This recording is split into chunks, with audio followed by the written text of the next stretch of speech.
¿Te has preguntado qué es y cómo se produce toda esa acumulación de contaminación en el ambiente? Hoy te hablaremos un poco sobre las partículas atmosféricas y cuál es la época más peligrosa. Muchos de nosotros hemos escuchado sobre las partículas atmosféricas y cómo son dañinas para la salud, pero ¿realmente tenemos claro qué son? ¿Cómo lucen? ¿O cómo es que se crean y afectan nuestra salud? En este video te lo explicaremos, así que ¡comencemos! ¿Qué son las partículas atmosféricas? Las partículas atmosféricas o partículas suspendidas son una mezcla de partículas muy pequeñas, líquidas y sólidas que se encuentran suspendidas en el aire.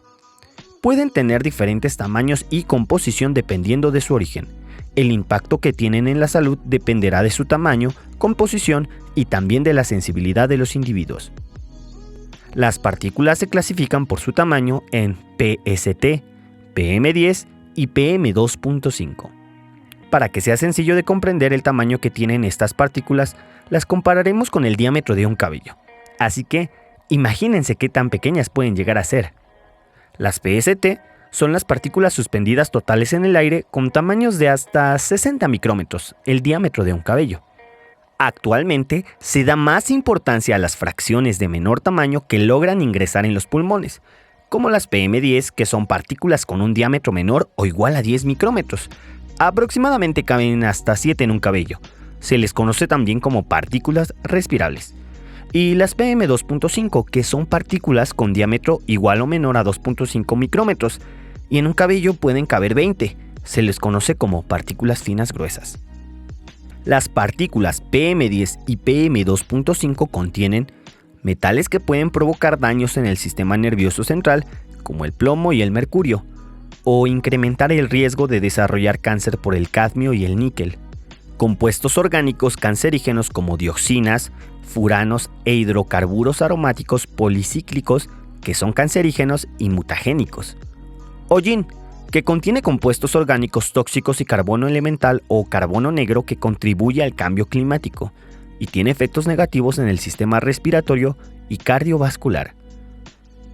Microplásticos que, al inhalarse, pueden irritar e inflamar, depositándose en los pulmones para después trasladarse a otros órganos a través del torrente sanguíneo. Aerosoles secundarios inorgánicos y orgánicos muy finos formados en la atmósfera que causan irritación en las vías respiratorias, tos o dificultad para respirar. Ya sabemos qué son las partículas, su tamaño, qué contienen, pero ¿de dónde provienen estas partículas? ¿Y cómo es que se forman en la atmósfera? Las partículas PM10 se generan por el polvo suspendido, vehículos, tolvaneras, calles no pavimentadas, terrenos agrícolas, polen, esporas, industrias, restaurantes, quema de leña y carbón, incendios forestales, emisiones volcánicas y los fuegos artificiales de las festividades. Las partículas finas PM2.5 provienen de fuentes de combustión que producen el hollín, polvo fino provenientes de vehículos de diésel, gasolina o gas, y partículas de origen secundario formadas por reacciones entre los gases en la atmósfera. Durante la época invernal, de noviembre a febrero, es común que se presenten inversiones térmicas, dando paso a la temporada de partículas.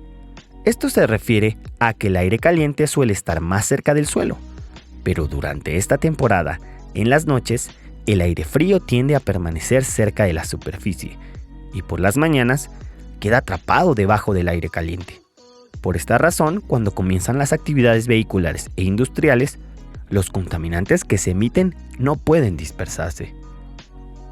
Usualmente esto coincide con las festividades decembrinas, cuando se encienden fogatas, se quema leña, carbón, biomasa e incluso llantas para calentarse, generando mayores emisiones de partículas. Asimismo, el uso de fuegos artificiales y pirotécnicos liberan a la atmósfera una gran cantidad de partículas y metales tóxicos que pueden ocasionar daños a la salud. Ahora que tenemos un poco más clara la información, hablemos de los daños a la salud que estos provocan. La inhalación de partículas irrita el sistema respiratorio, con síntomas como tos, dificultades para respirar, sibilancias y complicaciones de condiciones respiratorias existentes como son el asma y la enfermedad pulmonar obstructiva crónica, y hasta cáncer de pulmón. Las partículas finas pueden penetrar a la parte más profunda de los pulmones e incluso las menores a 0.1 micrómetros hasta el torrente sanguíneo. Algunos efectos por la presencia de partículas son las enfermedades cardiovasculares, como ataques al corazón y arritmias. La exposición crónica a largo plazo de elevadas concentraciones de partículas se relaciona con un aumento de la mortalidad por enfermedades respiratorias de la población. Ahora bien, ¿cómo podemos protegernos de episodios de altas concentraciones de partículas? Para informar a la población de una manera sencilla del riesgo a la salud por mala calidad del aire, existe el Índice de Aire y Salud, que es una tabla con colores que nos informan sobre el estado de la calidad del aire y sobre el riesgo que puede existir.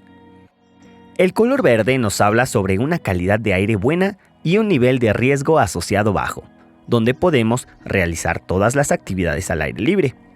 El amarillo representa una calidad del aire aceptable a un nivel de riesgo moderado, donde personas sensibles deben disminuir sus actividades al exterior. Cuando el color es naranja, la calidad del aire es mala con un nivel de riesgo alto, y a partir de ese color naranja, que puede pasar a rojo o morado, se debe considerar reducir lo más posible las actividades al aire libre, tanto personas sensibles como la población en general. Para saber cuáles son los riesgos que existen en cada una de estas etapas, no olvides consultar el Índice de Aire y Salud que se actualiza día a día.